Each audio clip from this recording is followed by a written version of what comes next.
우리에게 유일한 하나님이심을 믿습니다. 아멘. 예. 자, 신명기 6장인데요. 4절, 5절 두 구절 보겠습니다. 신명기 6장 4절, 5절입니다. 앞을 보고 있습니다. 시작. 이스라엘아 들어라. 우리 하나님 여호와는 오직 유일한 여호와시니 너는 마음을 다하고 뜻을 다하고 힘을 다하여 내 하나님 여호와를 사랑하라. 자, 한 번 더 시작. 너는 마음을 다하고 뜻을 다하고 힘을 다하여 내 하나님 여호와를 사랑하라. 자, 4절 말씀은 오직 유일하신 하나님이시다. 6절은 그러므로 사랑하라. 축복합니다. 예.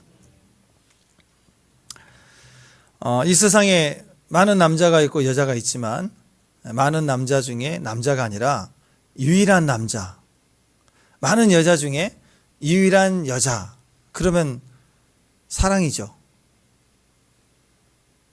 축복합니다. 모든 남자 다 사랑해요? 큰일 나요, 큰일 나. 모든 여자 다 사랑하면 큰일 나요. 어느 시점에 와서 여자는 딱 하나예요. 어느 시점에 와서 남자는 유일해. 예, 그걸 우리가 사랑이라고 얘기합니다. 아멘? 그래서 하나님도 우리에게 유일하신 하나님이다. 그러면 사랑이에요. 그때부터 진짜 사랑인 거예요. 많은 신들 중에 신이 아니라 유일한 하나님. 그때 나에게 참된 사랑이 되시는 거예요. 우리가 그 믿음의 자리에 서기를 바랍니다. 5살 난 아들이 밖에 나갔다가 왔는데 입에 사탕을 하나 물고 있어요. 아빠가 사준 적도 없는데 얘가 사탕을 먹고 있어요. 그래서 야, 아빠가 사준 적이 없는데 어떻게 사탕을 입에 물고 있니? 그랬더니 얘가 옆집 친구가 오늘부터 너 나를 형이라고 부르면 하나 사탕 줄게. 그래서 사탕 하나 얻어먹었다고. 그러면 그 얘기 듣고 있는 아빠 여러분 화딱지 나요 안 나요? 화딱지 나요 안 나요? 나요. 일단 그놈이 나쁜 놈이네 부터 시작해서 아니 우리 아들이 그걸 순진해가지고 막 이럴 거 아니에요. 그죠? 듣고 있는 아빠가 뒤집어진다고요. 하나님의 자녀들이 세상과 적당히 타협하고 세상을 형님 하고 부르며 살면 성령님이 속에서 터져요. 성령님 우리 속에서 속 터지는 거예요. 하나님의 백성들이 돈이 있고 없고 막 거기 막 왔다리 갔다리 흔들리고 상황이 되네 안 되네 뭐 현실이 좀 어렵네 뭐 시간이 이러네 자꾸 막 이렇게 흔들리고 사람이 흔들리고 현실이 흔들리고 자리에 흔들리고 타협하고 불안해하고 걱정하고 근심하고 그러면요 그 사람도 얼마나 힘들겠어요. 그렇지만 그 속에 있는 성령님 우라통이 터진다고. 우라통이. 야, 너는 내 아들이야. 오늘날 내가 너를 낳았어. 너는 하나님의 자녀야. 내 아들이야. 근데 성령님이 내 안에서 막 탄식해. 이게 세상을 형님이라고 그러니까. 세상 따라서 막 문신하고 다니고 그러면. 자, 우리가 아무리 신앙이 없고 그래도 기도를 안 하고 산다 그럴지라도 타협할 게 따로 있죠. 그죠? 예. 예배를 타협하고 기도를 타협하고 신앙을 타협하고 주의를 막 타협하고 이런 식으로 어떻게 가나안을 정복할 수 있겠어요. 그죠? 가나안 정복하려는 바로 그 시점이 오늘 신명기 시점이고 모세 사명 다 감당하고 새로운 여호수아 시대로 정복하고 들어가야 되는 전장의 시작인데 거기서 형님 이래요. 거란족한테 형님, 그리고 또 몽골한테 형님, 일본 놈한테 형님. 그러면 조선인은 속 터지는 거 아니겠습니까? 그죠? 하물며 하나님은 어떻겠어요? 그래서 지금 유일하신 하나님 믿고 따르는 거, 그러니까 가나안을 정복한 세대에게 주는 이 신명기 메시지, 새로운 시작, 하늘이 열렸습니다. 돌파, 정복! 이렇게 가야 되는데 그런 정복자 시대의 신명기의 메시지는 일관성 있어라. 네 인생에 일관성 있어라. 하나님께 기준을 두고 일관성이 있어야 된다. 이랬다 저랬다 하지 말라. 또 오직 끝까지 약속을 믿어라. 일관성 있게 가라. 신앙이 그래야 산다. 그러니까 유일하신 하나님을 믿고 따르는 거, 유일하신 하나님을 일관성 있게 믿고 따르는 거, 그게 정말 중요하다는 거예요. 아멘? 어떤 분이 그래요. 전라도 말이 제일 일관성이 있대요. 변함없이 어떤 상황에서도 일관된 말만 하면 된다. 사랑해, 거시기해. 너 좀 마음에 안 든다? 시방 쪼까 거시기 안 돼. 자, 거시기면 다 되는 거예요. 죽을래? 거시기 할래? 밥 먹었니? 거시기 했냐? 안녕하세요? 거시기 하시죠? 안녕히 주무세요? 거시기 하시오잉? 앉아니? 거시기 안 하냐? 가장 심한요, 거시기를 거시기 해볼란께. 야, 공부 열심히 해야 한다. 거시기 해야 한다. 그래서 거시기 하나 하면 거의 대화가 다 돼요. 뭐시기? 한 분은 또 뭐시기고, 여기는 거시기고. 거시기 없냐? 뭐시기가 왔어. 그래서 대화가 돼. 자, 웃자고 하는 말인데, 사실 유일하신 하나님, 우리 하나님이시기 때문에 한결같이 그분을 믿고 따르는 거예요. 그냥 이거 줘도 아멘, 저거 줘도 아멘, 너 억울하지? 아멘. 그냥 가는 거예요. 억울하든 뭐하든 한결같이 주님 믿습니다. 주님은 내게 유일하십니다. 주님 감사합니다. 이것 줘도 감사, 저것 줘도 감사, 자리로 옮겨도 감사, 힘들어도 감사, 복잡해져도 감사. 그러면 하나도 헷갈릴 게 없다 그래요. 이스라엘 백성들은 하나님을 안 섬겼던 적이 한 번도 없어요. 이스라엘 백성들은. 근데 문제는 하나님도 섬기고 바알도 섬겼어요. 그러니까 문제는 안 섬긴 적이 없다니까. 근데 왜 이렇게 복잡해요? 세상도 섬기고 바알도 섬겼으니까. 엘리야 때도 보십시오. 하나만 고르라. 뭐 하나님이잖아요. 고를 게 없어요. 선택이 없어요, 하나님은. 근데 고를 게 너무 많은 거예요, 신들이. 수입산 막 신이 와가지고 결혼하니까 막 들어와요, 막.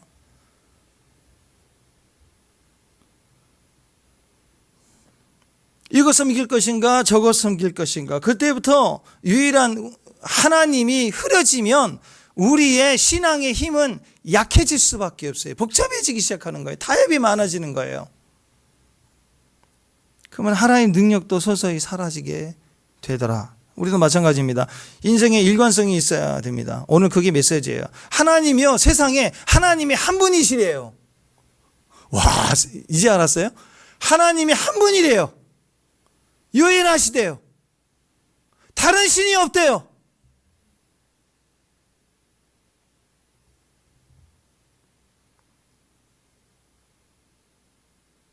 이거 이스라엘 백성들에게는 되게 중요한 겁니다. 이방 사람들은 괜찮아요. 자기 신, 옆신, 앞신, 고무신, 그 다음에 여호와 하나님 신 똑같아요. 별 의미 없어요. 그리고 유일하시다 그러면 무슨 독선이다, 무슨 지들만 있다고 무슨 독점이냐, 뭐 이상하다, 특허냐 막 이러면서 불공평, 차별 막 이럴 거 아니에요. 근데 이스라엘 백성들은 이거 굉장히 심각한 문제예요. 유일하신 하나님이 아니면 복잡해지는 거예요, 인생이.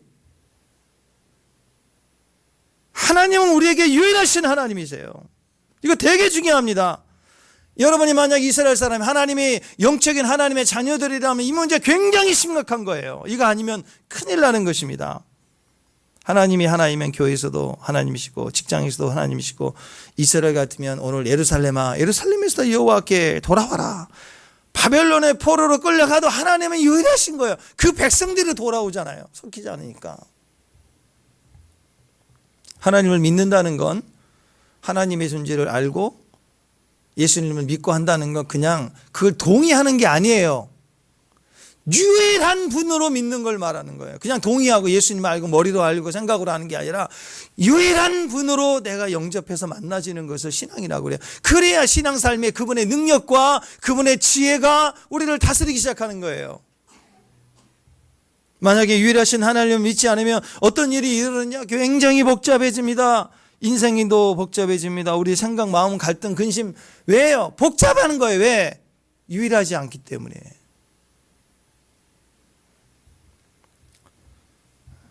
다윗과 요나단 친밀했잖아요. 그 이야기 아시죠? 근데 요나단 입장에서 한번 생각해 보신 적이 있나요? 요나단은 한 번도 갈등이 없었어요. 그 아버지 사울은 엄청나게 갈등이 일어나요. 심지어 그 고난을 받은 다윗도 힘들어요. 왜? 나는 사위인데, 나는 충성된 자인데, 나는 왕될 마음이 요만큼도 없는데, 하나님이 마음 깊은 곳에 나에게 기름 부은 적은 있지만 사실 내가 기름 부음 받은 자를 치고 올라가서 구테타 이렇게 살 마음이 요만큼도 없는데 나를 죽일 듯 달래들 때 도대체 왜 하고 힘든 적은 있어요. 근데 성경에 요나단은 한 번도 갈등하지 않아요. 왜 갈등이 없었을까? 요나단에게 있어서 하나님은 유일한 하나님이에요. 그러니까 유일한 하나님의 뜻이 분명한 거. 하나님이 유일하시고 하나님 뜻이 유일하면 그 뜻은 이루어지는데 그 뜻이 뭐였어요? 다윗이 왕이 된다는 거. 그러니까 자기가 왕자잖아요. 자기가 돼야 되잖아요. 근데 거기에 갈등이 1도 없는 거예요. 왜? 하나님이 분명하니까. 하나님의 뜻이 분명하니까 내가 이랬다 저랬다 할 이유가 없더라. 하나님이 유일하신 하나님이다. 이게 자기 안에 분명한 사람이 요나단입니다. 그러니까 요나단은 자기가 왕자인데도 갈등이 없어요. 그래서 요나단 같은 결정이 내리기가 우리에게는 어렵지만 그는 쉬웠던 거예요. 그냥 고민 없어요. 다윗은 죽으면 안 되는 거다. 하나님의 뜻은 반드시 이루어진다. 그러니까 나는 하나님의 뜻을 도와야 된다. 나는 다윗을 도와야 된다. 아버지가 죽이려고 하는데 나는 막아야 된다. 뭐 아주 단순히 한결같은 거예요. 갈등이 요만큼도 없는 거예요. 내 권리도 내 소유도 내 가치도 그게 별로 중요하지 않아요. 부모는 알죠. 나와 너 사이에 내 자녀가 유일하면 부모는 무시당하고 바보소리 듣고 뭐 해도 괜찮아요. 자녀에게는. 무슨 물고기 IQ 같아요. 그냥 물고 돌아서면 또 이게 뭐지 하고 또 물고 이른다며요. 그 부모가 자녀가 뭐라고 하면 속상하고 화가 나고 그러다가 한 1분만 지나면 또 너 괜찮냐? 그러고 온다고. 모시게 하냐? 속이 없어요, 부모는. 그래서 요나단이 그래. 정확하니까 뜻이 분명하니까 한결같으니까 타협이 안 되고 근심이 안 되고 한결같아. 그 입의 자녀들은 복잡합니다. 되게 헷갈려요 막. 그러니까 유일하신 하나님을 믿게 되고 하나님의 뜻을 알게 되면 그러면 누구나 요나단 같은 결정이 쉽습니다. 아골골짝 빈들에도 아멘? 어디든지 가오리다. 그게 왜 돼요? 유일하신 하나님. 그것만 분명하면 가요. 가. 아니 그러잖아요. 사랑에 빠지면 당신과 함께라면 어디든지 가오리라. 그러잖아요. 앞뒤 안 가리고. 깍쟁이 같은 아가씨도 사랑에 빠지면 어디든지 가오리다. 막 이러잖아요. 에? 우리도 마찬가지인 거예요. 죽도록 엄마가 해준 카레는 그 독약처럼 여기는 아들도 여자친구가 카레를 좋아한다고 하면 맨날 인도식 레스토랑만 다니고 그런다지 그렇게 기호가 바뀌면 입맛이 바뀌어버린다고. 식지도 않고 막 4일씩 5일씩 머리 냄새 나는 아들이 새벽도 머리 감고 나간다고. 유일하니까. 유일하면 사랑이 시작됩니다. 사랑이 시작되면 변화가 일어나기 시작합니다. 그래서 인생이 단순해지기 시작합니다. 그걸 요나단이 윤리적 접근을 했다. 뭐 다윗과 요나단이 얼마나 우정이 있었는가. 우정의 문제가 아니에요. 요나단의 인품의 문제가 아닌 거예요. 하나님이 유일하고 하나님 뜻이 분명하니까 요나단이 그 길의 선택이 갈등이 없었다는 거예요. 복잡하지 않았다는 거예요. 오늘 4절 보십시오. 자, 앞을 보고 4절. 자, 시작. 들으라, 우리 하나님 여호와는 하나님 외에 다른 대안이 없다라는 말. 하나님 말씀 붙들고 살겠습니다. 이게 내 삶의 베이스입니다. 어떤 예를 들어 기도를 하든 예배를 드리든 세상에 나가서 영업을 하든 도전을 하든 공부를 하든 베이스가 있어요. 베이스. 그게 뭐예요? 하나님 내게 유일하시다. 나는 말씀 붙들고 산다. 그게 내 신앙의 가장 기본적인 베이스라는 거예요. 많은 것 중에 하나가 아닙니다. 하나님밖에 없습니다. only. 오직 하나님밖에 없습니다. 그래서 예수님도 나는 길이요 진리요 생명이다 하실 때 the way 그랬어요. 그 길. 많은 길 중에 또 다른 신장로 그게 아니고 거기를 갈 수 있는 the way, 유일한 그 길이다. 그 길. 그 진리, 그 생명. 그렇게 말씀하시는 거예요. 다른 건 다 가짜예요. 가짜. 아니다라는 거예요. 하나밖에 없다. 근데 여러분, 예수님이 말씀하시길 나는 그 길이다. 얼마나 감사해요. 유일한 길을. 유일한 문, 유일한 응답이 되시면 얼마나 감사해요. 답이 있으니까 우리에게는. 근데 예수님이 나의 그 길이다. 유일하다. 그 얘기를 들을 때 불편해하는 사람이 있다면 그건 이방신 믿는 사람이겠죠. 그죠? 안 그래요? 나는 우리 아버지가 제일 존경스러워. 우리 아버지는 유일해. 자기 아버지에 대한 사랑을 얘기할 때 불편해하면 안 돼요. 불편해하면 누구예요? 뭐 이복 형제든지 뭐 그럴 수 있겠죠. 그죠? 안 그래요? 그런 가정사가 있으면 힘들지 않겠습니까? 복음 안에 들어오기 전에 우리 삶 속에는 그런 일들이 일어날 수 있어요. 삶 속에 얼마든지 있을 수 있어요. 그래서 다른 길 아닙니다. 유일한 길입니다. 하나님 말씀을 붙는다는 것은 붙들고 간다는 것은 유일하다 그런 것입니다. 그래서 오직 하나님만을 경험하면 다윗과 요나단의 관계, 가정사의 관계, 내면의 관계, 무슨 사람들과의 상처의 관계든 다 이길 수가 있어요. 왜? 이제 진짜 유일한 게 생겼으니까. 거기서 완전한 자유가 생기는 거예요. 거기서 치유가 일어나는 거예요. 거기서 회복이 나는 거예요. 그래서 말씀이 나에게 유일한 말씀이 될 때부터 생각과 마음과 쓴뿌리와 감정이 거기서부터 달아주는 거예요. 근데 그 베이스가 해결되지 않으면 상황 따라 설명이 필요하고 사람을 보고 저 눈치를 봐야 되고 상황을 또 보면서 판단하는 것 때문에 내가 좋았다가 싫었다 계속 기준이 그렇게 움직일 수밖에 없는 거예요. 오직 하나님밖에 없다라는 거예요. 태양이 하나라고 불편합니까? 아버지가 하나라고 해서 불편한 사람 있나요? 아닙니다. 아버지가 둘이면 복잡합니다. 태양이 둘이면 오히려 불편해요. 밤낮을 계속 앞뒤로 계속 낮이면 굉장히 헷갈립니다. 힘들어집니다. 정신이 돌아버려요. 밤이 없고 계속 낮이면 힘들다고요. 셋이면 다신이에요. 다신. 태양이 막 여러 개래. 여러 개. 좋은 게 아니에요. 인생은 오직 하나님은 한 분이십니다. 내가 붙들고 살아야 될 말씀은 딱 한 가지인 거예요. 그게 베이스인 거기 기초인 것입니다. 우리가 오직 하나님은 한 분이시다. 여호와는 유일한 내 하나님이시다. 이걸 베이스가 분명하면 내 과거도 내 상황도 내 상처도 내 어려움도 내 가정사의 문제도 내 어떤 그 미래 불안함도 세상에 전쟁이 났다. 어떤 상황에 팬데믹 상태가 온다고 할지라도 우리는 결정이 단순해질 수밖에 없는 거예요. 그 믿음 안에서 하루하루를 살아가는 것입니다. 그래서 오늘 명령하고 있는 메시지, 크게 유일하신 내 하나님이시다. 그걸 베이스로 해서 하나님을 사랑하라라고 얘기. 5절. 자, 그걸 베이스로 하는 게 하나님을 사랑하라입니다. 시작. 너는 마음을 다하고 뜻을 다하고 힘을 다하여 내 하나님 여호와를 사랑하라. 예, 이제 둘이 만나 사랑해서 결혼을 하게 됐어요. 결혼을 할 때, 언약을 할 때부터는 이제는 어떻게 돼? 유일한 사람이어야 돼요. 우리는 하나가 아니에요. 이제는 온 여자들, 온 남자들이 다, 모든 남자들이 다 나 사랑이다. 이제 그거 안 되는 거예요. 유일해야 되는 거예요. 언제까지?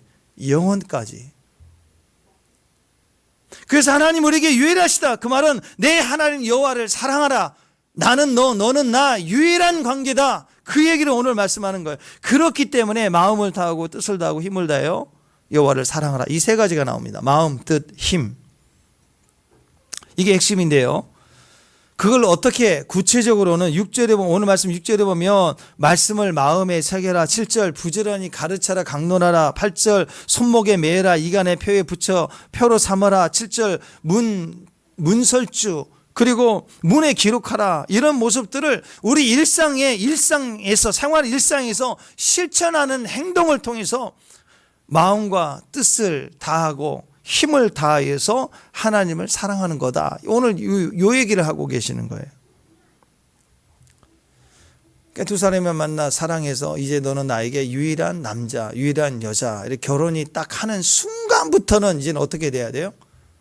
그 정신만 있으면 안 돼. 그게 정신이고, 일상의 삶에 힘을 다하고 마음을 다하고 뜻을 다해서 손목에, 마음에, 대화 속에, 또 문지방에 있고 생활 구석구석 행동하면서 실천해야 된다라는 거예요. 실천해야 된다. 개념만 갖고 있지 말고. 그게 오늘 메시지입니다. 특별히 손목에 메고 미간에 붙여 표를 삼으라. 이게 테필린이죠. 자, 읽어보세요. 8절 말씀 시작.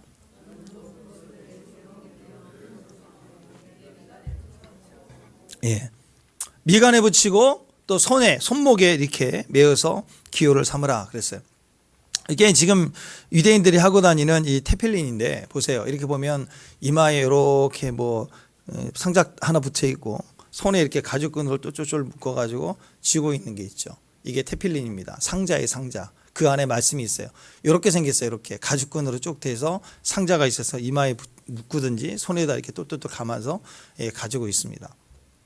이건 상자고요. 이 안에 이렇게 생겼어요. 이렇게. 그래서 하나님 말씀을 이렇게 두주주주 말아가지고 써가지고 거기다 집어넣어 놨어요. 이렇게. 근데 이게 중요한 게 아니라 어디다 집어넣어야 돼요? 생각에 마음에 집어넣어야 되겠죠. 이게 예언적 의미죠.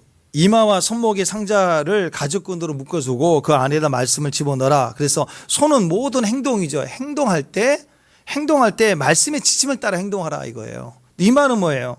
선악과죠. 모든 생각, 사고, 기초를 내 생각, 내 판단, 세상 판단으로 하지 말고 하나님의 말씀을 두고 분별하고 판단하다. 이렇게 두 가지를 얘기하고 있는 것입니다. 진리를 우리 행동과 우리 생각에 두라. 진리를. 이게 테필린의 의미이죠. 그러면 요한계시록에 나와 있는 최후의 승리까지 간다는 거예요. 그죠? 선악과 이기는 것도 여기 나와 있고, 삶 속에서 무슨 행동을 하든 항상 우리는 행동의 이 말씀의 기준, 또 말의 기준, 말이 어디서 나와요? 생각에서 나오잖아요. 그래서 이마에 생각에 두고 말하고, 생각의 말씀을 가지고 우리가 행동하고 말하고, 이렇게 표현을 하고 있는 거예요. 그러니까 사단도 우리를 미혹할 때 이 테필린 방법을 이용하는 것입니다. 이게 666이죠. 요한계시록 13장에 보면은 적그리스도의 권세를 받은 땅에서 올라온 거짓 선지자 짐승, 이런 것들이 결국은 모든 자에게 오른손 이마에 표를 받게 합니다. 666이죠. 이 테필린의 패러디예요. 이게 너무 중요한 걸 알기 때문에 하나님의 성도들이 이마에 또는 손목에 행동과 말과 행동에 말씀을 가지고 살면 자기들이 이길 수 없는 걸 아는 거예요. 이게 얼마나 강력한 걸 아는 거예요. 그러니까 이걸 흉내내서 짐승의 표를 어디다가 이마와 손에다가 받는 거예요. 왜 손목과 이마에 표를 받게 하는 것인가? 이게 어둠의 권세를 잡은 이 흑암의 세력들에게는 굉장히 치명적인 약점이 있습니다. 그것은 예수님을 인격적으로 경배하고 신뢰하지 않는다는 거예요. 능력권 흉내낼 수도 있겠죠. 이 짐승이 죽었다고 살려나잖아요. 나름대로 초자연적인 기적과 능력을 거짓 선지자들이 예언하고 그런 기적을 표현하기도 하잖아요. 성경에 나와 있지 않습니까? 미혹한다 그랬어요. 근데 한 가지 못하는 게 있어요. 그것은 예수 그리스도를 경배하고 인격적으로 만나고 신뢰하는 거예요. 이 세상 그 어떤 능력도 불가능합니다. 그러니까 그들은 절대로 하나님 앞에 엎드리지 않아요. 심지어 하나님조차도 나에게 경배하라. 그러면 이 천하만국을 주리라 그랬잖아요. 우리는요 마찬가지입니다. 하나님 백성들을 핍박을 하지 하나님 백성들을 사랑하지 않습니다. 그래서 이 사탄은 높아지고자 하는 교만함 때문에, 그래서 하나님과 대적도 될 수 없는 존재이면서도 대립 구조를 가지고 하나님을 대적하고 하나님의 백성들을 미혹하는 자들입니다. 그래서 하나님이 가장 강력한 자기 백성을 향한 사랑이 말과 행동이 있으면 못 이기는 거예요. 그걸 알기 때문에 그들도 동일한 방법으로 자기 종 삼을 때 그 행동을 하는 거예요. 패러디를 하는 거라고요. 이 테펠린은 손목에 기호를 삼고 미간에 붙여 표를 삼으라. 이 말은 우리 삶 전체를 말하는 것이 꼭 이마와 손만을 말하는 게 아닙니다. 우리 삶 전체를 오직 하나님의 말씀으로 표를 삼고 기준을 삼아서 말하고 행동하라, 그 얘기입니다. 그러니까 사탄이 마지막 때 짐승의 표를 인간의 이마와 손에 받게 한다는 것은 그 역시 우리의 삶 전체를 컨트롤하고자 하는 거예요. 다스리려고 하는 거예요. 요즘 들어서 우리가 어떤 말을 중심으로 하죠? 입에, 말에, 생각이 돈이잖아요. 행동을 왜 어디 왔다리 갔다리 왜 기준이 어디가 있어요? 돈이 돈. 점점점 그렇게 가요. 점점점. 얼마 전까지만 해도 우리가 좌파우파 그러지만 이념 때문에 나라가 세계적인 국제 정세가 두 나라 두 이념으로 나눠서 이렇게 많이 대립을 했었잖아요. 지금은 공산주의든 종교든 뭐 이슬람 무시무시하다 그래도 이슬람도 이제 돈만 되면 갈라져요. 우리도 돈만 되면 다 나라 팔아먹고 거짓말도 동의하는 시대가 돼서 돈만 되면 국가도 넘어가고 친구도 넘어가는 세대가 돼버렸습니다. 그래서 만몬이냐 하나님이냐 이 두 나라로 나눠지고 있는 거예요. 점점 이념도 하나 종교도 하나 되고 있어요. 돈으로 하나가 되고 있어요. 이슬람도 보세요. 옛날 같으면 난리 났을 텐데 이제는 순위파 시아파 지들끼리 또 이렇게 합류가 안 돼. 그들도 뭐만 되면 돈만 되면 붙는 거예요. 돈만 되면. 사탄도 우리에게 이 짐승의 표 먹는 문제를 가지고 그들의 권세 속에 세상을 우리의 삶을 지배하고자 원하는 거예요. 그래서 테펠린 같이 우리 이마와 손에 진리로 인침을 받는 테필린처럼 이제는 뭐하라, 짐승의 수를 이마 손에 표를 받게 해가지고 그걸로 하나 되게 만드는 그런 시대가 마지막 때라는 것입니다. 그러니까 마지막 때 모든 전쟁은 결국은 진리의 전쟁입니다. 진리의 전쟁. 진리가 있고 없고의 전쟁이에요. 없으면 뭉치고 있으면 뭉치고. 딱 두 나라예요. 축사사역도 능력 대결이라고 하는 것도 다 진리 대결이에요. 서로 크게 질러대는 데 있는 게 아니고 진리를 알지니 진리가 너희를 자유케 하리라. 기도 많이 하고 능력봉 바위에 올라가가지고 올라타고 외치고 소리 지르고 담력 키운다고 무덤 올라가가지고 외치고 그런 데서 결정 나는 게 아니라고. 그런 액션에 진리를 말해야 됩니다. 진리를 한다는 것은 진리에 대한 경험이 있었다는 것이고 진리에 대한 영적 감각이 내가 느끼고 있어야 되는 것이에요. 그래서 진리를 아는 지식은 그분을 사랑함으로 인침받는 분명한 사랑의 경험이 자기 안에 있어야 돼요. 그래서 테필린 같은 것을 통해서 묵상함으로 그 말씀의 묵상이 하나가 되고 그 말씀이 말하는 사람이 되라고 그들에게 하나님이 율법으로 가르쳐 주는데 그들은 요것만 돌돌돌 메고 있는 거예요. 지금 메고 다니면 굉장히 경건한 거죠. 근데 주님을 사랑하는 중심은 없고 행위만 있다면 그것은 사단의 밥이 되고 마는 것이죠. 이스라엘 백성들이 그랬어요.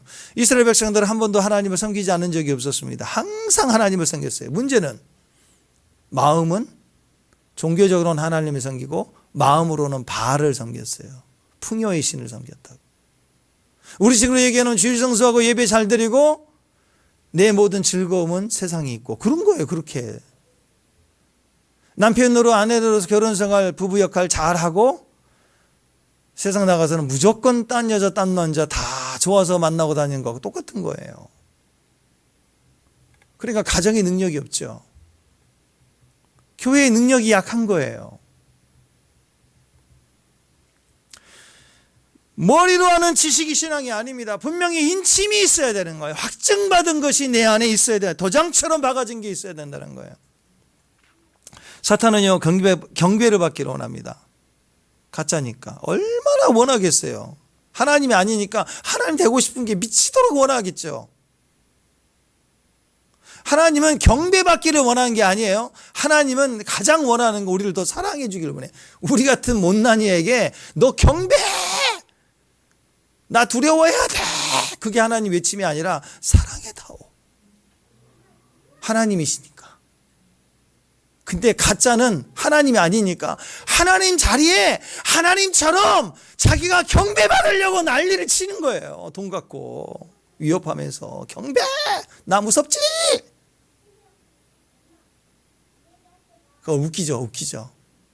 거기에 우리가 엎드리면 안 되는 거예요. 사탄은 짐승의 인침받기를 원합니다. 사탄은 매매를 금하게 하죠. 근데 하나님 우리에게 매매하기를 원해요. 마지막 때 부의 이동은 그거예요. 하나님 여러분 손에 막 넘치도록 주실 거예요. 이게 아멘이 안 돼요? 막 차별이에요? 유일하신 하나님이라는 의미는 여러분을 사랑한다는 거고, 사랑하면 그분의 전부가 우리 거예요. 아멘. 하나님 마지막 때 부의 이동 주세요. 성경에 감추신 비밀이에요. 요한계시록 한 일의 7년 대환란은 요셉의 시대의 대흉년을 상징하여, 요셉의 시대 대흉년이 일어나기 전에 대풍년 7년이 있었다고. 그리스도인들에게 어마어마한 물질을 주세요. 그래서 그리스도인들이 마지막 말세가 될수록 그리스도인들이 제일 물질이 힘들어져요. 왜? 연단하고 있는 거예요. 훈련. 그거만 준비되면 막 쏟아 부어 주시는데, 그때 그 돈으로 뭐 하라? 영혼을 값주고 사는 게 하나님의 매매. 성경에서 매매의 첫 번째 단어가 나온 현장이 아브라함이 종을 값주고 사는 거였어요. 돈을 어디다 써야 돼요? 밥 10끼 먹는 거, 한 끼 먹었는데 10끼 먹는 거 먹어봐야 못 먹어 배 터져 죽어요. 일만 쓰는 거예요. 일만. 나머지는 다 영혼 살리는 데 쓰는 거예요. 돈은. 그럴 때 증가돼. 그게 준비된 사람들에게 부흥의 시대에 터진다고요. 이렇게 저렇게 생각도 없이 온다니까, 돈이. 아침에 제가 말씀 준비하고 이렇게 묵상하고 이렇게 마무리 잘 안 된 거 이렇게 보다가 아침에 커피 한 잔 마시려고 나가는데 제 안에서요 막 땅 사고 싶은 거예요. 땅. 아무것도 없는데 막 땅 사고 싶은 거야. 제가 유 집사님께 전화해가지고, 집사님 우리 지금부터 오늘부터 땅 알아볼까요? 김밥 집사님 오고 가시면서 좋은 땅 있으면 물어볼까요? 우리 완수 집사님 모셔놓고 또 얘기해볼까? 막 혼자 즐거움이.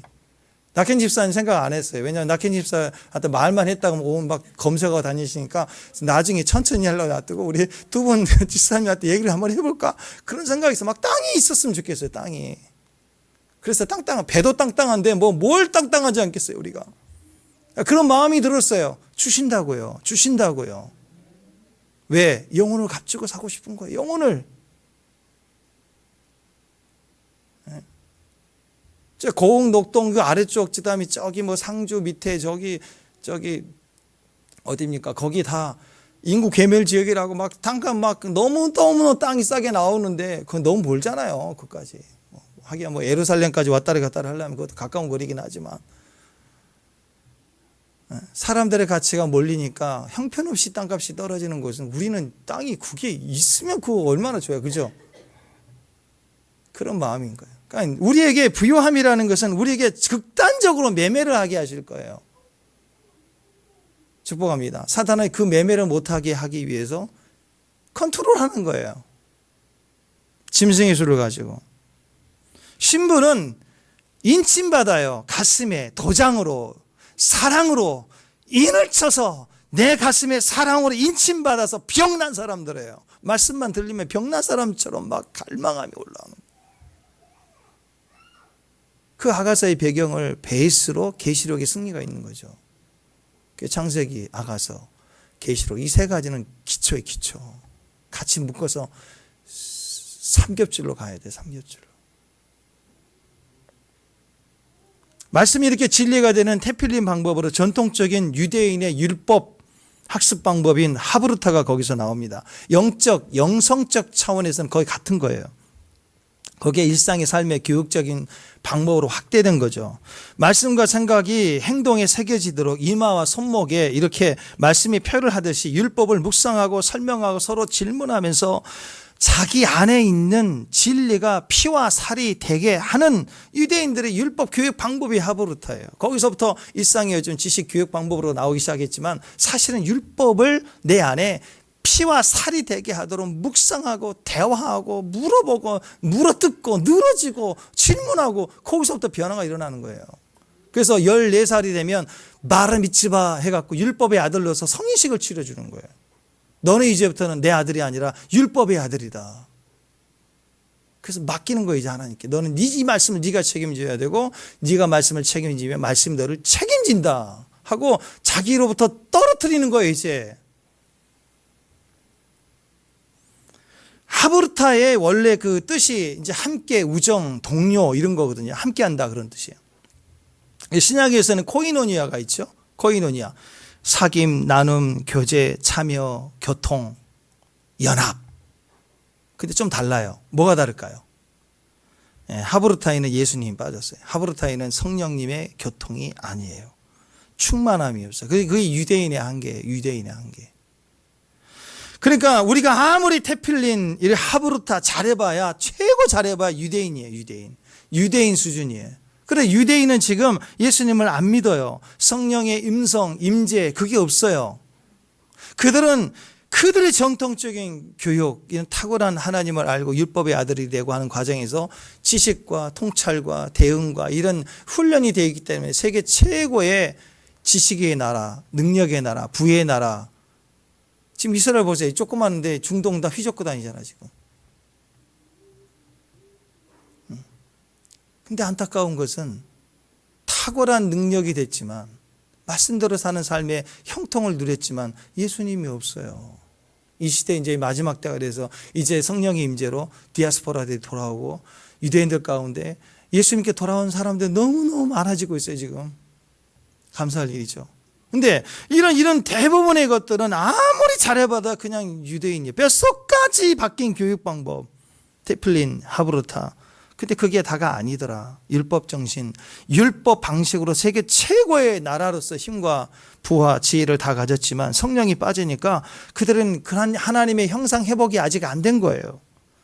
아직도 안 돌아왔어요. 아직도 예수님을 메시아로 인정하지 않습니다. 아직도 예수님을 선지자의 하나로 보기 때문에 제3성전을 짓겠다가 또 난리예요. 또 끝까지 성전을 짓겠다. 하나님은 이제 예수님으로 말미암아 내가 성전을 사흘 만에 지었다. 너가 나의 유일한 성전이다. 나의 성령이 너희들 안에 있다. 너희가 성전이다. 근데 안 믿어요. 그러니까 우리가 성전 지어야 된대. 제3성전 짓겠다고 난리예요 지금. 그게 한계라는 거예요. 아무리 율법 교육 방식이 뛰어나도 거기에 뭐가 빠지면 안 돼요? 예수님 빠지면 안 돼요. 성령이 빠지면 절대 안 됩니다. 율법을 배우고 묵상하는 것보다 율법이고 말씀 자체인 예수님이 빠지면 절대 안 돼요. 보혜사 예수님이 빠지면 안 됩니다. 또 예수님이 보내신 또 다른 보혜사인 성령이 우리에게 오시지 않으면 아무리 똑똑한 천재적 두뇌를 가지고 말씀을 쪼개고 말씀을 나누고 말씀을 묵상하고 말씀을 교육해도 아무 소용없어요. 성공해도 돈 가져도 땅땅땅 거려도 지옥이에요 지옥. 그래서 예수님 빠지면 절대 안 되는 거예요. 성령이 내 안에서 배제되면 안 되는 거예요. 요한복음 14장 26절. 자, 앞을 보고 시작. 보혜사 곧 아버지께서 내 이름으로 보내실 성령 그가 너희에게 모든 것을 가르치시고 내가 너희에게 말한 모든 것을 생각나게 하리라. 영으로 호흡하는 거, 성령으로 임재 속에 거하는 거, 성령의 기름 부음을 받는 거 절대적이에요. 절대적. 그래서 올해는 한 단계 더 나아가서 여러분 성령의 사람이 돼야 돼요.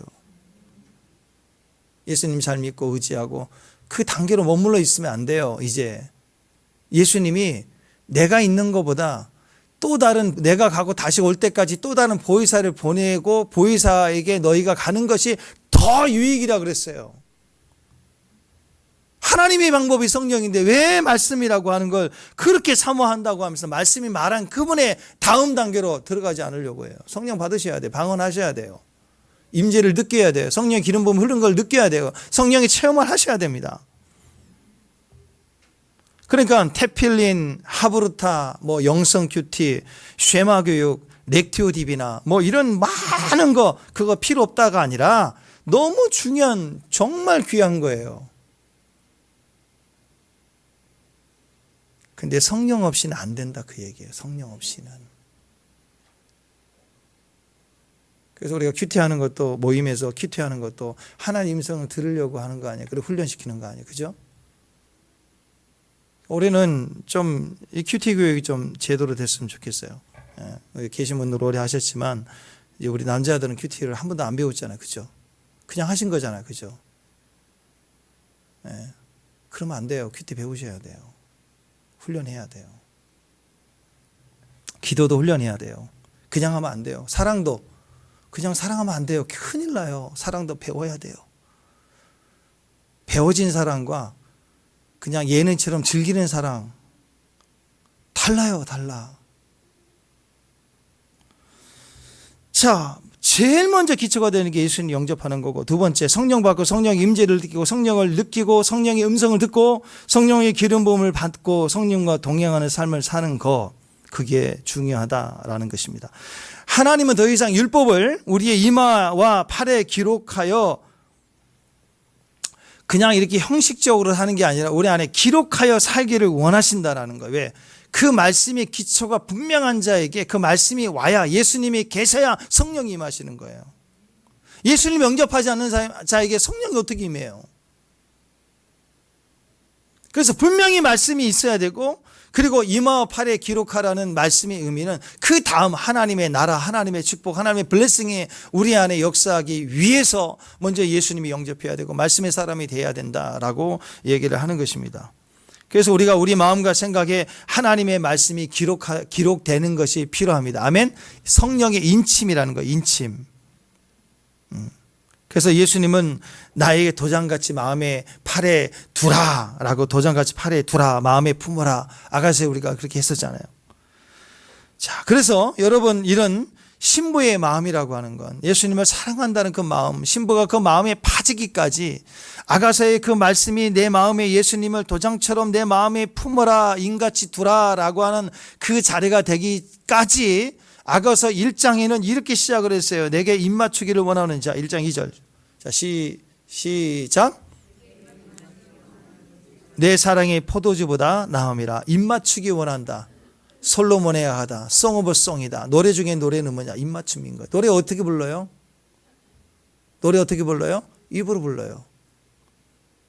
근데 그냥 노래 말고, 성가대 노래 말고, 같이 부르자 해서 부른 거 말고, 그냥 이를 갖다 하고 이렇게 올라오는 노래는 어떤 노래예요?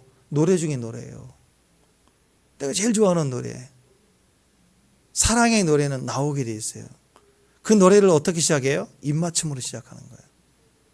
그래서 이 아가서의 시작이 입맞춤으로 시작하는 것은 계속해서 하나님 말씀을 묵상하라는 거예요. 입에 물고 다니며 노래하라, 말씀을 묵상하는 것이 인쳐지는 거예요. 가슴에, 상황에. 그래서 오늘 이렇게 입맞추는 방법이 나오는 것이 말씀, 마음과 뜻과 힘, 이 세 가지가 나와요. 이 세 가지를 통해서 하나님을 사랑하라. 그 말은 입맞추라. 어떻게? 마음을 다해서 입맞추라. 뜻을 다해서 입맞추라. 힘을 다해서 입맞추라. 첫 번째, 마음을 다하라. 오늘 여기 마음, 뜻, 힘이라는 그 단어적 의미를 보면, 마음은 레바브이거든요. 레바브.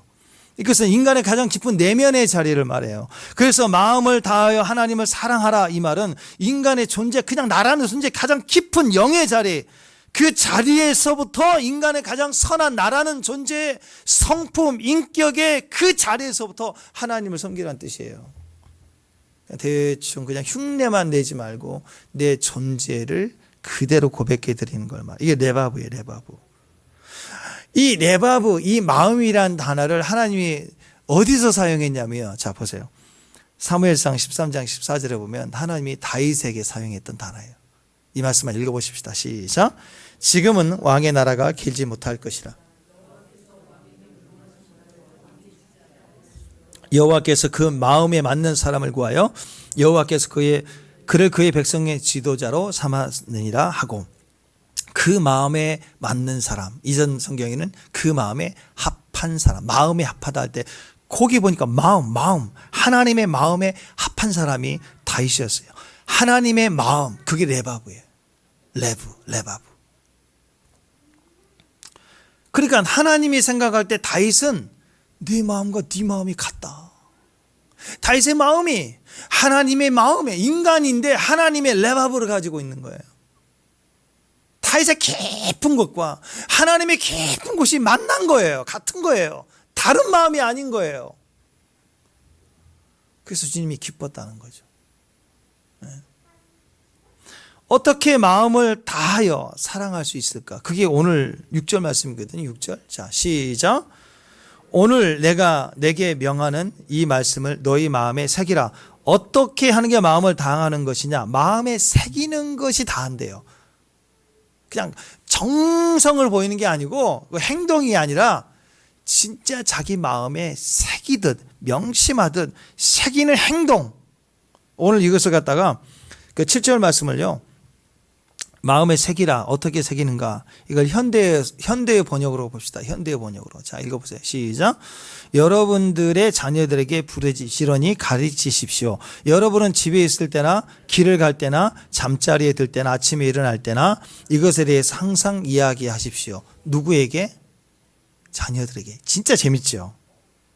자기 마음에 말씀을 새기는 제일 좋은 방법은 열심히 묶어대고 막 머리 묶어대고 다니는 게 아니고, 그것도 전혀 나쁜 건 아니에요. 그것은 의미적으로 색이라는 거잖아요. 달고만 다닌 게 아니라. 아니, 시계는 최고 비싼 고급 시계를 차고 다녀. 뭐 롤렉스 같은 거. 근데 이 사람 시간을 늘 안 지켜요. 그럼 사람 좋아해요?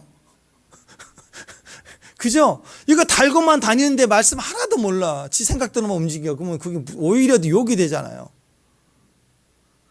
그러니까 말씀을 새기라는 의미인데, 말씀을 새기는 좋은 방법은 막 묵상하고 외치고 밤마다 외치고 암송하고 그것이 아니더라 이거야. 하나님 방법은 뭐냐? 네 자식에게 가르치라는 거예요. 신기하죠? 그러니까 여러분, 어떤 좋은 지식들이 내 것이 되기 위해서는 책상에 앉아서 공부만 한 게 아니라 남에게 가르쳐 설명해 보면 더 확실히 알아요. 내가 모르는 게 이거구나.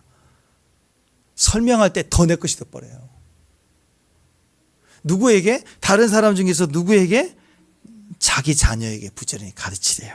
자기 자녀에게 집에 있을 때도 가르치고 길을 갈 때도 가르치고 잠자리를 때도 가르치고 아침에 일어날 때도 가르치고, 이렇게 항상 이것에 대해서 말씀에 대해서 떠들어대라. 자녀들에게 떠들어대야 돼. 쫑알쫑알 잠잘 때도 기도해 줄게 하고 떠들어대고, 아침에 일어나면 잘 일어났니 하고 또 떠들어대고, 또 얘기하고 또 얘기하고.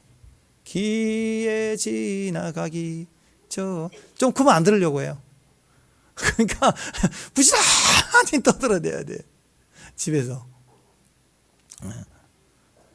그래야 자녀에게 새겨지는 게 아니고 사실은 나에게도 새겨진대, 내 마음에. 왜냐하면 우리는 죄성이 있습니다. 이 원죄는요, 우리 태어날 때부터 죄의 근성인 이 죄성이 우리 DNA 속에 있어가지고, 아이고 말씀이 들어오기만 하면 본능이 쳐나가네. 인간 속에 있는 이 원죄의 죄성은요, 보면 인격이고 좋은 사람이고 괜찮은 사람 같아 보이는데 하나님의 진짜 말씀이 들어오면 이 자아가 막 부딪혀 나갑니다. 환자의 몸에 간 이식하고 신장 이식하면 갑자기 그때부터는 지 몸 망가져가지고 힘들어서 이식하는 거 아니에요, 그죠? 근데 그때부터 내 몸이 그것도 막 이질감 때문에 막 저항해서 죽이려고 그래요. 아니, 진작 싸워서 이기지. 몸 고장 나가지고 죽을 만하니까 이식해 놨더니 이식한 걸 또 막 그때는 공격해. 그런 거 마냥 이물질이라고 생각해서 죽도록 싸운다는 거예요. 묘인역세포가 자살하고 죽으면서까지 막 덮기도 하고, 막 세포 보니까 웃기더라고요. 막 자살도 해요. 테러한다고, 내 몸 살리겠다고. 묘인역세포들이 대단하더라고요. 근데 문제는 나를 마지막 치유의 수단으로 이식했더니 그걸 공격하는 거예요. 마찬가지로 하나님 말씀이 다 죽어가는 우리에게 찾아오시는데 그냥 그 말씀을 죽이는 거예요. 십자가 매달고. 지금도 말씀 전하고 복음 전하면 막 견디지 못해서 무슨 원수처럼 대하고 싫어하고, 심지어는 하나님 말씀을 내가 들었는데 내 안에서 막 저항이 일어나요. 막 발열이 일어나요. 그죠? 백신 맞고 나면 좋아야 되는데 백신 맞고 나서 더 아픈 사람 있죠. 막 이 안에 열이 더 올라가. 거칠게 저항하니까 하나님의 말씀이 들어오면 견딜 수가 없는 거예요. 이 안에 있는 나라는 존재가 죽도록 그 말씀을 배척하려고 그래요. 안 들으려고 해요. 그래서 하나님의 은혜가 필요한 거예요. 하나님 은혜가 단비처럼 우리에게 흘러내리기 시작하면 그때 우리식으로 표현한 마음속에 착륙할 때까지 하나님의 은혜가 필요한 거예요. 은혜가. 그럴 때 은혜가 되는 사람이 옆에 있으면, 도움이 되면 잘 견뎌내고 그 말씀이 자리를 딱 잡으면 이겨요. 그때부터는. 근데 먼저는 저항이 일어나요. 안 받아들이려고 해요. 거칠게 저항합니다. 아프다 그러고 싫다라 그러고 막 힘들다 그러고 나 좀 가만두라 그러고 막 난리가 나는 거예요. 막 발열 현상이 막 울긋불긋 뛰고 점프하고 막 송아지처럼 뛰는데, 그때 제일 많이 나오는 증세 두 가지. 첫 번째 아파요. 두 번째 지각해요. 의식적으로나 무의식적으로 자기도 모르게 또는 일부러 피합니다. 되게 싫어하거든요. 꺼리찡하거든요. 그러니까 막 견딜 수 없으니까 아파요. 몸이 아파버리는 거예요. 그래서 그거 하자, 거기 가자, 그때부터 아파요. 그때부터 힘들어요. 소화가 안 되고 화장실 가고 머리 아프다 그러고 실제로 어떤 분 진짜 아파요. 근데 대부분 아픈 척하고 막 되게 힘들고 몸이 무겁다 그러고 컨디션이 안 좋다 그러고 어제 꿈자리가 사납다고부터 시작해서 막 많이 올라오기 시작합니다. 그리고 진짜 갑자기 체해요. 막 이렇게 하고 막 소화제 없냐 그러고 왔다. 그게 이제 전조 현상이에요. 전조 현상. 화장실도 몇 번 가고요. 어떤 일 앞두고 이게 그때마다 계속 이게 반복된다 그러면 이건 내적인 거예요. 실제로 머리 아픈 게 아니라 내적인 거라고. 어떤 일 앞두고 준비가 안 되면 부족하다 싶으면 두렵게 느껴지면 또 떨리면 마음이 또 할 마음이 없으면 깨리찜하면 또 받아들이기 힘들면 그때 나오는 공식이에요. 몸이 갑자기 아파요. 또 아프다고 말해요. 또 하나가 지각이에요. 마음이 내키지 않으니까 이상하게 그때부터는 지각이 되죠. 여러분 예배 시간에 지각한다는 건요. 이건 습관의 문제이고 뭐 거리가 멀고 뭐 교통이 좀 요즘 막혀서 그렇고 그럴 수 있죠. 근데 영적인 거라 영적인 거. 내 속에 있는 죄성이 예배에 들어가는 걸 막 말리는 거예요. 막 견디기 힘든 거예요. 막 아무것도 아닌데 그 시작이 막 난리를 치는 거예요. 여러분 이상하지 않나요? 예배 시간 다 됐는데 왜 다 왔는데도 불구하고 한 5분 10분 빙빙 들어가고 싶지 않는 마음이 있을까? 한 5분에서 10분 늦게 들어오고 싶은 마음, 그게 죄성이에요. 죄성. 여러분 망치는 거예요. 죄성. 죄성이라고요. 어차피 할 걸. 이게 우리 안에 자아가 저항하고 있는 거예요. 하나님께 안 꺾이는 거예요. 그게. 우리 하나님이 너무나 자비하셔서 그럴 때 확 그냥 귀를 꺾어버리고 목을 꺾고 안 그러시죠. 내버려 두세요. 그냥. 그 기다림 속에 우리가 바뀌는 거죠. 나중에는 미치도록 사모하게 될 거니까. 근데 우리 안에 이런 죄성은 거칠게 우리를 저항합니다. 하나님 말씀이요. 하나님 말씀이 우리 DNA 속에 있는 이런 죄성들을 뽑아내 버려요. 그래서 일단 우리가 그런 게 있구나. 내 안에 그게 있구나. 우리가 지금 다 되고 아멘이고 다 즐겁고 하나님 말씀이 아멘하지만 아이고 우린 다 한계가 아직 있어가지고 저도 마찬가지고 그것도 하나 탁 한마디 하시면 저 역시 우리의 한계가 있다고. 그거 시킬까 봐 두렵다고. 그거 딱 건드는 순간 하고 막 힘들다고 본전 생각나고 막. 우리는 다 그런 사람들이에요. 근데 그 말씀이 주야로 묵상에 가서 내면화되고 인침받고 도장 찍어 놓으면 그 들어간 만큼 거기 안에 있는 죄성의 DNA가 빠져버리는 거예요. 축복합니다. 그러면 그 들어온 말씀이 이제 새로운 DNA 속에 있는 내 본성이 돼가고 막 내 마음에 일을 지소서 하고 막 주사랑으로 하고 주님을 갈망하고 내가 병이 났다고 그러고 막 할렐루야 막 그러고 다니고. 우리 배 집사님 뭐 몸이 아프신데도 저 뒤에서 보니까 할렐루야 목사님 막 이렇게 네, 막 이렇게 외쳐. 우리가 하나가 되는 거예요. 하나가. 내 안에 본질이 터져 나와야 되는 거예요. 그러면서 바뀌는 거예요. 서서히.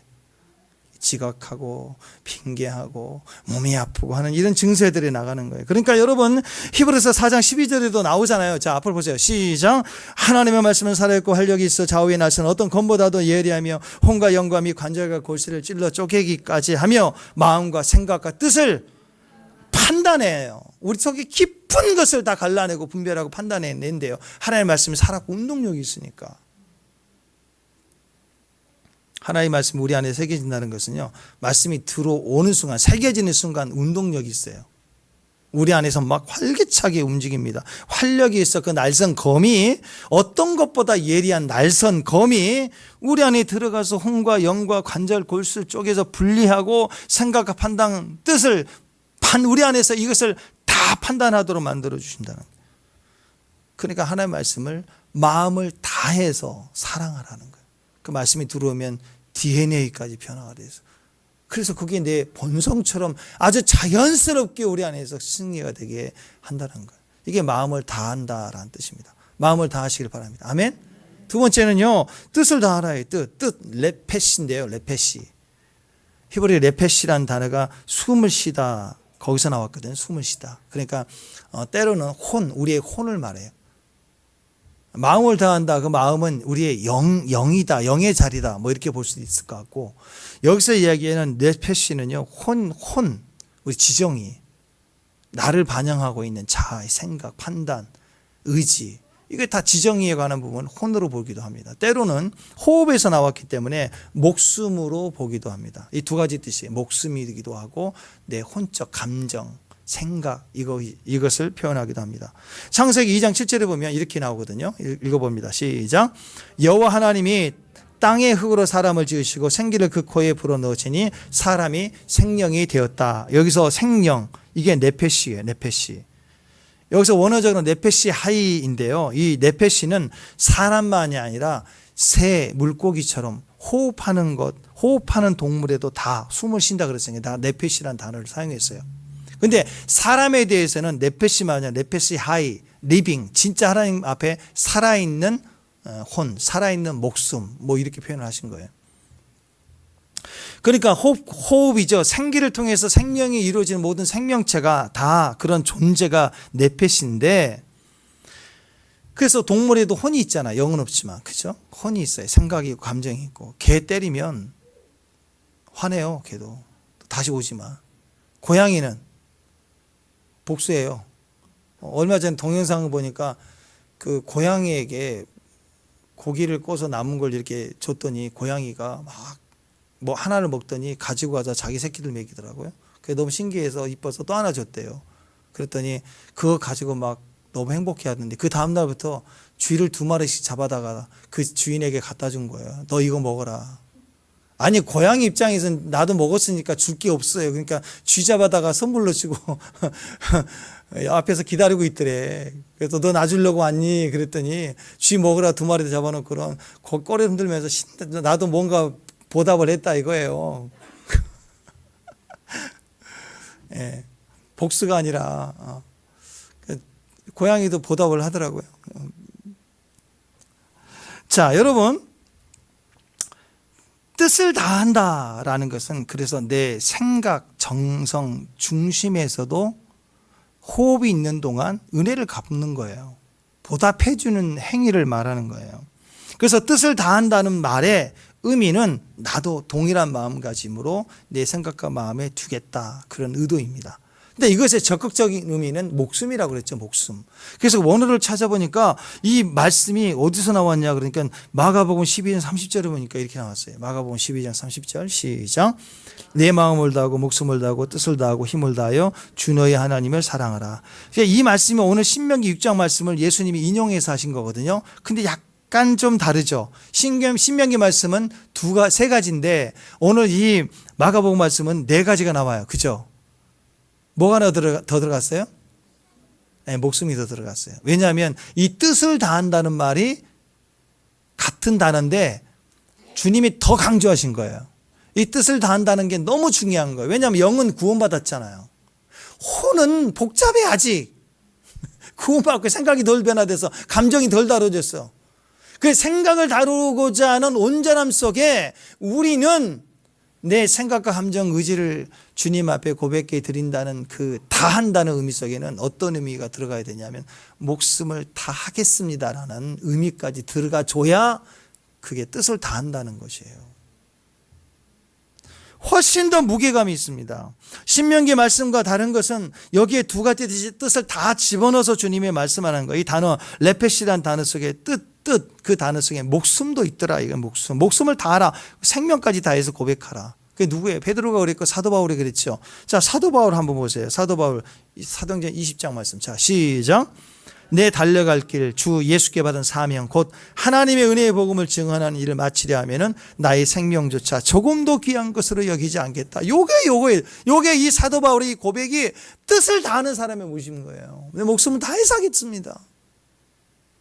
뜻을 다한다는 것은 자기 목숨까지 아끼지 않겠습니다라는 거예요. 생명조차 귀하지 여기지 않겠다. 이게 뭐예요? 목숨을 다해 사랑하겠다. 내 영혼에 관한 문제. 하나님 내게 준 영혼의 짝일 뿐만 아니라 내 모든 감정이 너야. 내 모든 생각이 너야. 아침부터 저녁까지. 이선희의 그 곡 뭐야? 그 달 밝은 밤에 뭐 옛날에 우리 아침부터 뭐 하시나요? 뭐 밥 먹었나요? 뭐 가사 그런 거 있죠. 그 가사. 왜 괜히 쥐가 나 밥 먹는 걸 걱정해? 왜 그래요? 그게 뜻을 다하는 거예요. 마음과 생각을 다하고 관심 있어하고 궁금해하고 너무 사랑하니까. 그죠? 부모는 그렇죠. 자녀가 학교 도시락 싸 보내도 요즘은 급식이지만 애가 먹었나 잘 먹었나 뭐 도시락은 가지고 왔나 뭐 어떻게 했나 궁금하잖아요. 해주고. 식당 아줌마는 그런 거 관심 없어요. 엄마니까. 생명조차 귀하게 여기지 않는다. 목숨까지 귀하게 여긴다. 유대교의 아버지라고 말했던 랍비 아키바, 로마군에 의해서 처형당할 때 무식하죠. 율법의 아버지이기 때문에 정신적 지주니까 이놈만 죽이면 된다. 그래가지고 이 율법의 그 당시에 멘토잖아요. 민족의 멘토. 이 사람을 죽이는데 잔혹하게 죽여요. 어떻게 로마군이 죽이느냐. 인두를 지져가지고 뜨겁게 인두를 달궈갖고 인두로 계속 반복해서 찍어서 죽여요. 태워서. 얼마나 고통스러워요. 근데 전승에 의하면 몸이 달궈지며 몸이 찢겨 나갈 때 그는 그 자세가 소리도 지르지 않고 흩어지지 않고 죽었대요. 어떻게 했는가? 계속 쉐마를 함성했대. 말씀을 함성. 그게 유대인이 정신적으로 더 강해진 거예요. 그걸로 인해서. 그게 목숨을 다해서 말씀을 지켜낸 거예요. 말씀을 묵상해낸. 이게 뜻을 다하는 거예요. 어떤 상황에서도 여러분 요즘 어렵죠, 힘들죠, 고통스럽죠. 견딜 수가 없는 거예요. 그럴 때 어떻게 해요? 그 순간 어떻게 해요? 말씀 묵상, 말씀 계속 묵상하는 거예요. 말씀 묵상. 나는 이 말씀이 말한 사람이다. 이 말씀이 말한 거 가지고 이 말씀이 말한 사람 될 수 있다. 이건 하나님의 말씀은 내 삶을 바뀐다. 이 말씀이 나를 고통 속에서 도망갈 수 없을 때 어떻게 해요? 말씀 묵상해요. 말씀 계속 인도로 지져도 말씀 묵상하는 거 계속. 그게 뜻을 다하는 거예요. 뜻을 다해서 주님을 사랑하시길 바랍니다. 세 번째가 힘을 다하는 거예요. 힘은요 메오드라는 단어거든요. 메오드. 어원적으로는 많다라는 거예요. 많다. 힘을 조금 내는 게 아니라 힘을 다 쏟아내는 거예요. 달리기를 100m 달리고 나면 힘이 쫙 빠지고 못 걷겠죠. 그죠? 근데 달리고 나서도 힘이 여유가 있다. 그 1등 아니에요. 1등은 그렇게 못하냐. 예. 전심으로 달렸다. 다 했다. 많다. 힘을 많이 냈다. 그런 뜻인데 의미적으로는 힘이고 능력, 파워입니다. 인간이 가진 이 힘과 능력을 히브리 개념으로 보면 돈입니다. 재산이에요. 재산.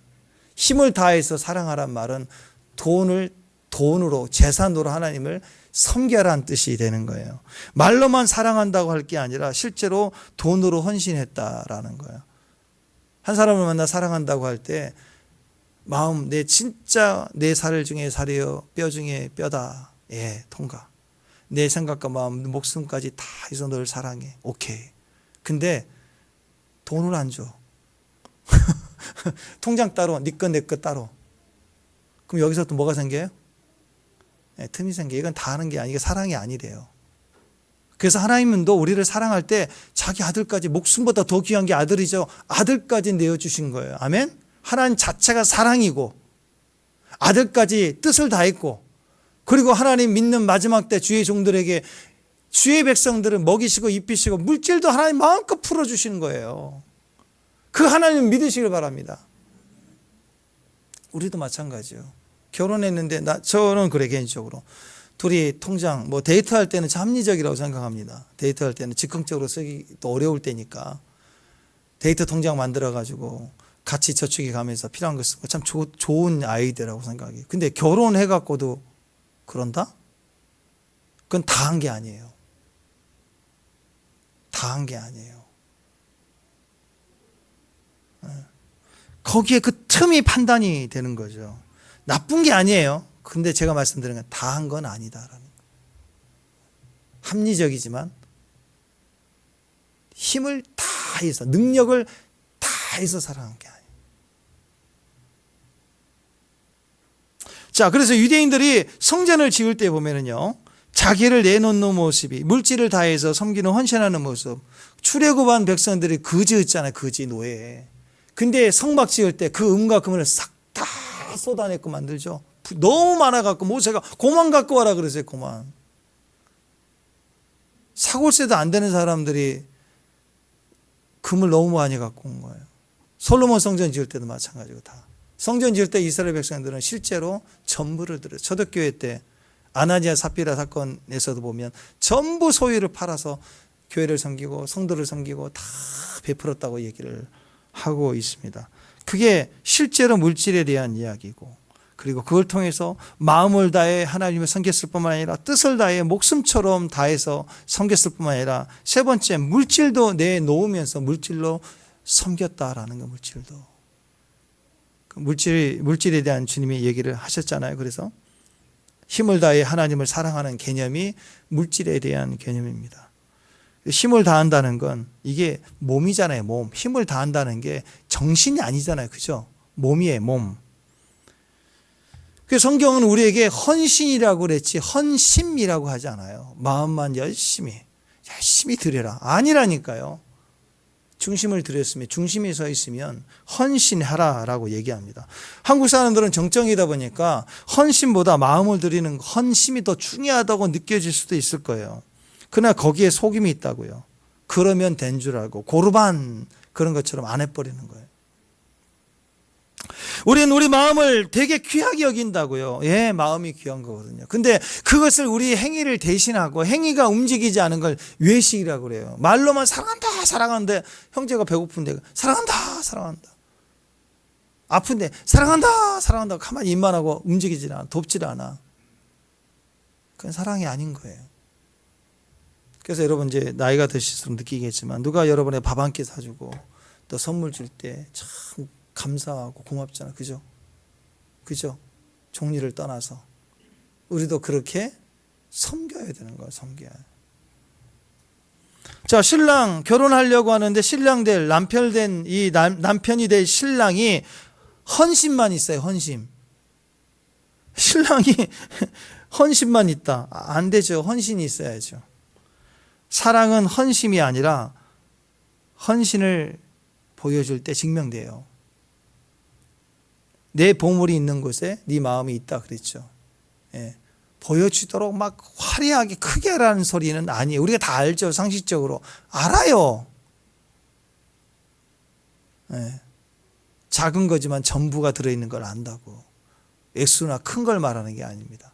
그래서 하나님과 관계에 있어서 이 세 번째가 너무 중요합니다. 이 말씀은 헌신을 말하는 거예요. 헌심이 아닙니다. 보물에 있는 마음. 그건 품고만 있는 게 아니죠. 여러분 보물에 마음이 있으면, 신상 어떤 옷 하나에 마음이 있으면, 헌심이 있으면 헌신 되지 않아요? 그죠? 결국 사잖아요. 사잖아요. 한번 꽂히면. 헌심이 있으면 반드시 헌신하게 돼 있어요. 근데 헌신만 있고 헌신 안 하고 있다는 건 사랑이 아니에요. 사랑하면 비싸도 사요. 대충이 아니라 진짜 필요하면 비싸도 산다고. 사람은 다 그래요. 그래서 말만 가는 게 아니에요. 몸이 가야 돼요. 몸이 간 사람. 몸이 가야 은혜가 나눠져요. 그래서 헌신이 아니라 기독교는 헌심이 아니라 헌신이에요. 기독교는 몸으로. 그래서 예수님이 이 땅에 직접 오신 거예요. 희생, sacrifice. 그게 예배고. 예배에 드려져야 돼요. 마음을 드리고 영으로 드리고 물질로 드리고 드리는 것을 통해서 사람이 단단해지고 커가는 거예요. 그래서 어떤 분들은 물질에 대한 것도 훈련이라고 하잖아요. 훈련으로. 왜? 그게 되더라 이거. 되니까 형편도 나아지는 거예요. 그걸 어떻게 선동하고 의도적으로 목적으로 이용하고 그게 나쁜 거지. 하나님 앞에 스스로 물질 훈련을 받으셔야 돼요.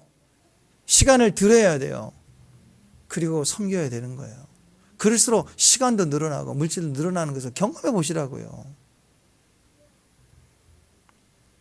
몸이 따라간 사람입니다. 구약 성경을 보면은요, 마음과 뜻, 힘을 다해서 하나님을 사랑하라라는 이 구절이 이 구약 성경에 딱 한 구절 이렇게 또 반복돼서 나와요. 그게 유다의 16대 왕 요시야 왕 기억하시죠? 의로 왕 중에 하죠, 요시야.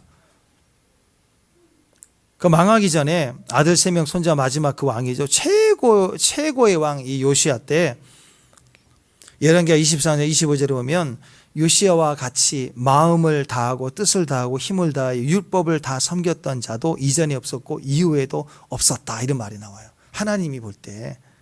그러니까 하나님을 사랑하라 하고 율법을 오늘 이 신명기에서 말씀을 주셨는데, 그 이후로 이렇게 저렇게 막 있었지만 하나님이 과연 그 말씀대로 신명기 말씀을 가지고 자기 삶에 살아난 자라고 직접 얘기한 사람은 요 요시야 이 구절 하나에 딱 나와요. 그죠? 네. 신명기 말씀 그대로 인용한 마음, 뜻, 힘을 다하여 나를 사랑한 자가 여기 요시야다, 이렇게 하나님이 인정해 주셨다라는, 요시야 같은 믿음 우리 삶에도 다시 그것을 기대하시는 주의 마음이 있으세요. 내 종 모세를 받느냐, 그런 것처럼 이 시대의 마음과 뜻, 또 예수님 말씀처럼 목숨을 다해서 힘을 다해서 하나님 섬기는 사람들 하고 주님의 이 말씀을 다시 확인해 줄 수 있는 삶을 사는 것이 저는 축복이라고 생각합니다. 우리가 그런 믿음의 꿈을 가지시기를 바랍니다. 올해는 그 말씀처럼 힘을 다하고 뜻을 다하고 마음을 다해서 하나님을 섬기는 귀한 종들이 되는 그런 교회가 됐으면 좋겠습니다. 아멘. 하나님 앞에서 마음, 뜻, 힘을 다해서 주님을 사랑할 수 있는 믿음의 종들 되시길 바랍니다. 다 같이 일어나세요. 다 같이 일어나시고 오래간만에 내게 강 같은 평화 찬양합니다. 자,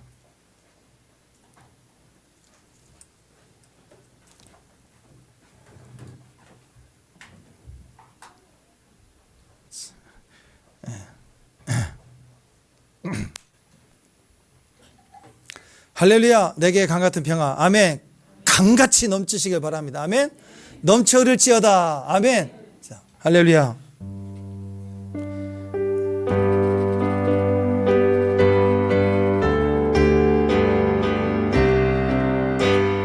내게 강 같은 평화, 내게 강 같은 평화, 내게 강 같은 평화 넘치네. 내게 강 같은 평화, 내게 강 같은 평화, 내게 강 같은 평화 넘치네. 한 번 더. 내게 강 같은 평화, 내게 강 같은 평화, 내게 강 같은 평화, 내게 강 같은 평화가 넘치네.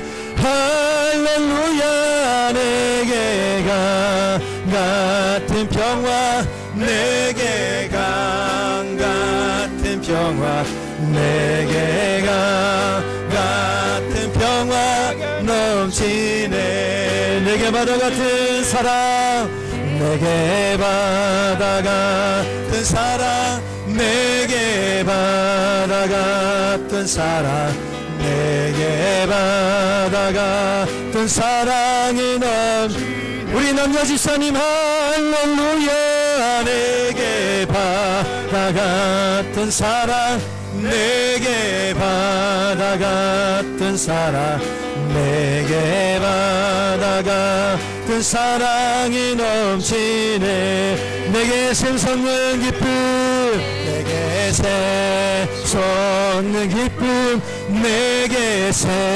샘솟는 기쁨, 내게 샘솟는 기쁨이 넘치네. 할렐루야. 내게 샘솟는 기쁨, 내게 샘솟는 기쁨, 내게 샘솟는 기쁨 믿음이 넘치 내게 믿음 소망 사랑 할렐루야 내게 믿음 소망 사랑 내게 믿음 소망 사랑 내게 믿음 소망 사랑이 넘치네 할렐루야 내게 믿음 소망 사랑 내게 믿음 소망 사랑 내게 믿음 소망 사랑이 넘치네